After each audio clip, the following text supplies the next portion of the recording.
apenas 81 años del Grito de Mayo, cuando en el mundo se producía una novedad, un día viernes, igual que hoy, y que iba a trastocar una de las partes más importantes, no solo de la creencia religiosa, sino también de la vida de los argentinos. Porque un día como hoy, pasando prácticamente después de distintas circunstancias, la Iglesia Católica se encontró con que había una novedad, porque un Papa, León XIII, proclamaba al mundo un día exactamente igual que hoy, un viernes, 15 de mayo, pero solamente de aquel año, que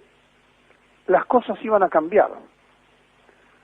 porque traducido del latín significa las cosas nuevas. Anunciaba la Rerum Novarum. ¿Qué es la Rerum Novarum? Es la doctrina social de la Iglesia que llegó para quedarse y para cambiar la forma de actuar de la Iglesia Católica a partir de León XIII, y a partir de ese momento y de ese tiempo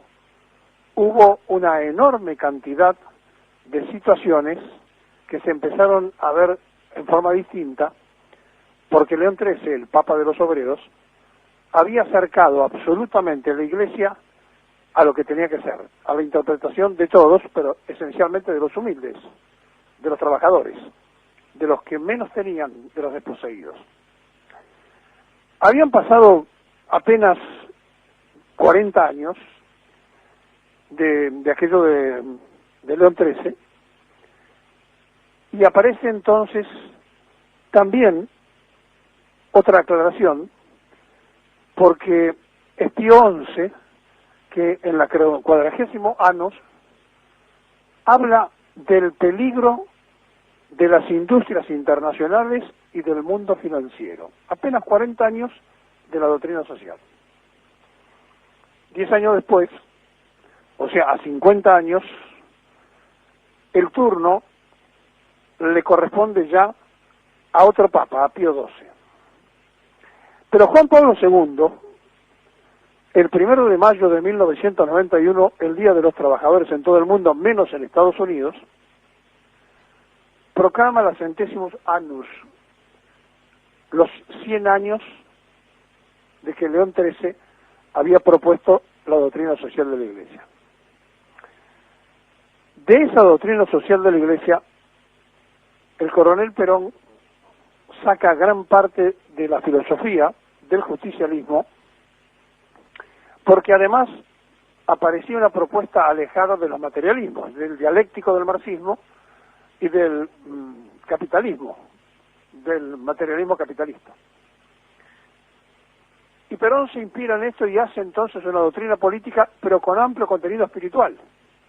Y se define, nosotros somos humanistas y cristianos. Está en la propia definición del peronismo. Y por lo tanto, las tergiversaciones posteriores están lejos de la realidad de su fundador y tienen poco que ver con los tiempos que después siguieron, donde mezclando una cantidad enorme de cuestiones y sabiendo que el decir simplemente que se era peronista le facilitaba la vida a los políticos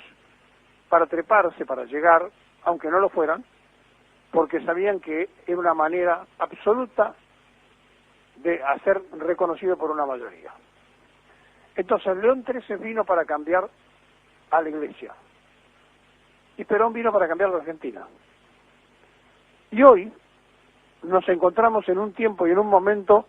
que, si traducimos de este latín la Rerum Novarum, cosas nuevas, vaya si tenemos cosas nuevas, pero vaya si tenemos cosas viejas, que es la pelea y la discusión por los bienes materiales, y en una tremenda y profunda grieta entre los que creen que hay que privilegiar el capital en contra de la persona, es decir, del hecho espiritual. Y es tan simple la definición, porque de la muerte no se vuelve, es tan simple tomar una decisión, pero también a su vez es tan compleja porque en tiempos y en formas muchísima gente está necesitando trabajar en estos tiempos y en estos momentos donde todo está absolutamente contenido y confuso. Y por allí abundan aquellos que creen que va a venir en el mundo una especie de falta de libertad, que muy pocos van a seguir manejando absolutamente todo porque entonces ahora, como la gente va a estar en su casa escondida, se viene la sociabilización del mundo, y en realidad no se dan cuenta que lo que se está potenciando son los Estados-nación, es al revés. Es decir, la gente va a empezar a cuidar de frontera para adentro el día que se pueda salir de este tema, porque si no se puede salir, ya no tiene importancia si los titiriteros son universales o locales, porque si no se puede salir, no puede salir nadie. Es evidente que el control de la natalidad, la planificación para que desaparezca la gente mayor, porque la ciencia hizo que las personas vivan más tiempo, no es una cosa nueva. Henry Kissinger ya lo proponía y se lo decía a los presidentes norteamericanos y lo escribió. No es una idea nueva en el Banco Mundial, no es una idea nueva en los titiriteros que manejan el Consejo de Relaciones, el Council Relation, o aquellos que están haciendo distintas organizaciones tan secretas que son públicas, y tan públicas que a veces son muy secretas. Bueno, en este ir y venir abunda entonces todo aquel tipo de análisis a donde se trata de explicar las teorías conspirativas de este momento del COVID-19, y seguramente si hubiese existido lo mismo en la época de la fiebre amarilla, los mismos personajes hubieran dicho exactamente lo mismo, de que el poder mundial hubiera planificado la pandemia de la fiebre amarilla. Como no sabemos si en realidad es una planificación de mentes diabólicas o no lo es, nosotros nos tenemos que atener, por lo menos los que creemos en eso, a la Constitución que un día como hoy se le da, en el sentido de que las cosas nuevas estaban apareciendo en aquel tiempo y en aquel momento y eran nada más ni nada menos que una forma de repensar al ser humano, es decir, de repensarlo en función social. Ya no era solamente la cobertura religiosa para los que tenían poder económico, sino que León XIII lo establece para los humildes. Y lo establece de una manera tal que después no se puede volver atrás, a pesar de que muchos intentaron que esto ocurriera. León XIII nacía en 1810, cuando la Argentina recién estaba empezando a aparecer en el mundo, con el nombre de Vincenzo Giacchino Pecci. En 1818 ingresa a un colegio jesuita y en 1824 se traslada al colegio romano, también de los jesuitas. ¿Será entonces que este papa, el jesuita, y aquel tengan esa coincidencia de la doctrina social? ¿Será por eso que tanto va Francisco a reiterar la necesidad de ayudar a los pobres y a los necesitados? A los 68 años se trasladó al colegio romano, y después de ahí a los 68, en 1878 fue nombrado papa y ejerció su papado hasta el año 1903. Cuando lo nombran obispo de Roma, la Argentina era presidida por Nicolás Avellaneda, y al terminar su papado, el primer turno de la presidencia de Julio Argentino Roca. Pecci eligió el nombre de León XIII durante su papado, fue un profundo conocedor del latín y en 1832 se doctoró en teología. De 5 años posteriores los dedicó al aprendizaje del derecho civil y canónico en la Academia de Nobles. En 1837 fue ordenado sacerdote y este hombre tuvo una especial influencia en la construcción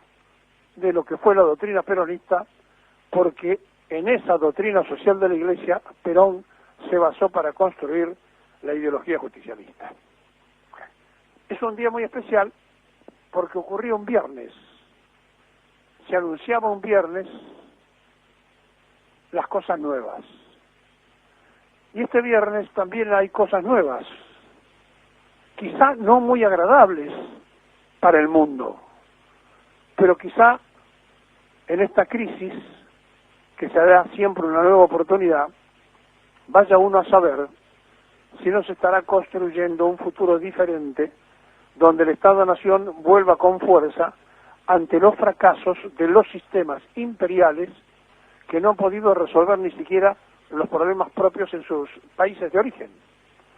porque se muere la gente en cantidad en Estados Unidos y no ha podido resolverlo, se muere la gente en cantidad en Inglaterra y no lo pudo resolver, en Francia, en Italia, en España, es decir, en aquellos que anduvieron por el mundo en sus distintas formas y tiempos, desparramando las opciones de querer dominar algo. Era un viernes igual que hoy. Y León XIII, a quien la propia Iglesia Católica lo tiene escondido porque no se sabe dónde está su cuerpo, porque no está en la tumba del Vaticano y porque no se sabe dónde está, y que tiene simplemente un confesionario en San Pedro, el Papa de los Obreros, es escondido por las propias internas de la Iglesia Católica. Nosotros reverenciamos al creador de la doctrina social, al Papa de los Obreros, Pecci, en el recuerdo permanente de aquellos que apreciamos el cambio que provocó en la Iglesia el Papa León XIII.